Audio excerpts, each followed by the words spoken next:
Hello guys, magandang hapon po. So, kahapon May 18 guys, pinai-ai ko siya guys. So, tapos ko nang nabidyohan 'yon. Tapos nang i-ai bago ko na isipang videohan. So, ngayon guys, pinaulit ko guys. Kasi hit pa rin siya guys. Ito yung sinasabi ko, tinatanggal ko to guys.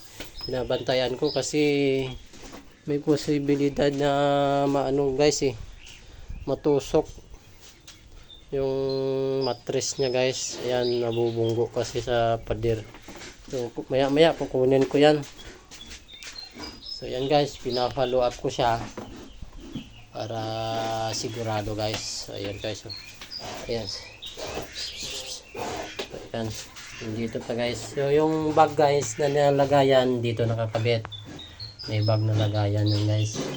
So dahil ubos na, nandyan na lang yung natira. May lumalabas pa nga sa ari niya kasi lumalikot siya So sana humiga na lang siya.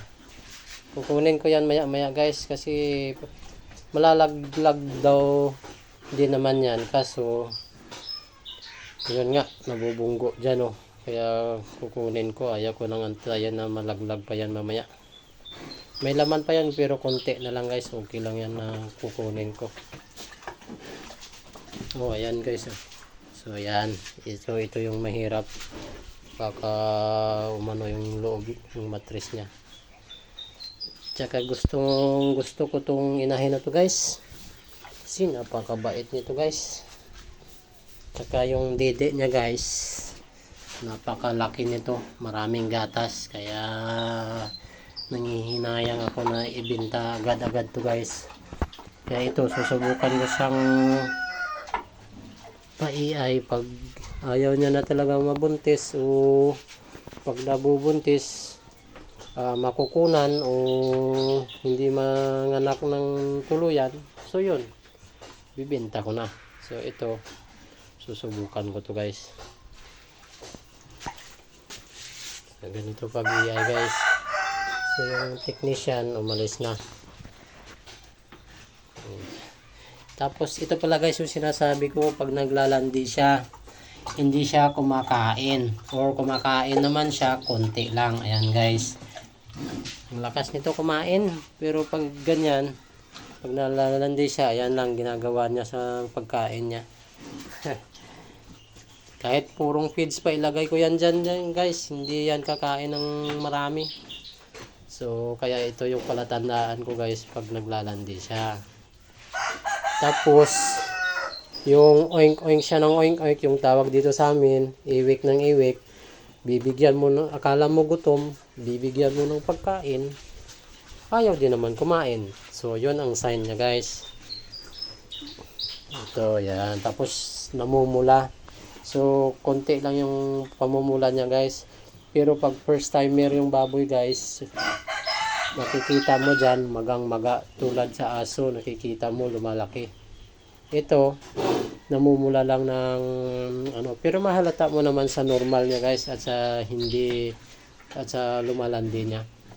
Pag normal yan guys, yung malapsi tawag namin doon, yung parang puti lang. Pero pag naglalandi, nagiging pink, or yung sinasabing namumula. Yan. Ganyan siya guys. Kaya ito, madali talaga itong i-detect pag guys, pag naglalandi. So kaya pala guys, nung ininjikan namin nung pampalandi dati, kasi na overdue na nga, lagpas na sa due date niya, hindi pa rin ayan, nabunggo, hindi pa rin nanganak. Yun pala, yung pinagbubuntis niya, 164 days niya nang nailabas. Tapos kaya pala nung ininjikan nung papalandi, ayaw kasi may pala sa loob guys, may laman, may biik. So kinain niya nga yung iba doon guys. So konti lang yung nailabas niya. Naku guys, so bunutin ko na yan. Sige na naman to guys. Ayun, ito yung tsura guys. Yan. So ito yung kailangan ko na kunin. Kasi yun nga, pag pinabayaan guys, may posibilidad kasi na matusok. Ayun, dito ko sinabit. May lambat to guys. Marami kasi akong manok. Yung sisiw, yung mga manok. Ito, mga dumi nila. So, yan guys. So, update po ako guys pag mabubuntis siya guys or maaagasan o batawag dyan, mahulugan.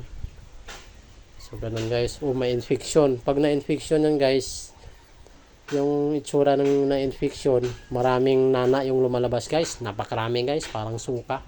Kasi yun yung nakita ko dun sa nanay niya nung nagka-infection. So, pinaiay ko yung nanay no, nabuntis din pero nasa 2 buwan yung pinagbubuntis ng anak guys. So, biik na, parang ganito na, parang braso ko nakalalaki yung biik, kompleto na nga eh. Pero nasa 6 na pirasong yung lumabas. So, bininta na namin yun guys kasi pangit na yun. So, dahil na infection. Ito hindi naman infection to guys. No, overdose sa guys. Pero ang problema nito hindi niya na ilabas siguro lahat. So, subukan ko lang kung mabubuntis pa. So, thank you guys. Maraming salamat. Thank you po sa mga bagong subscriber at viewers ko.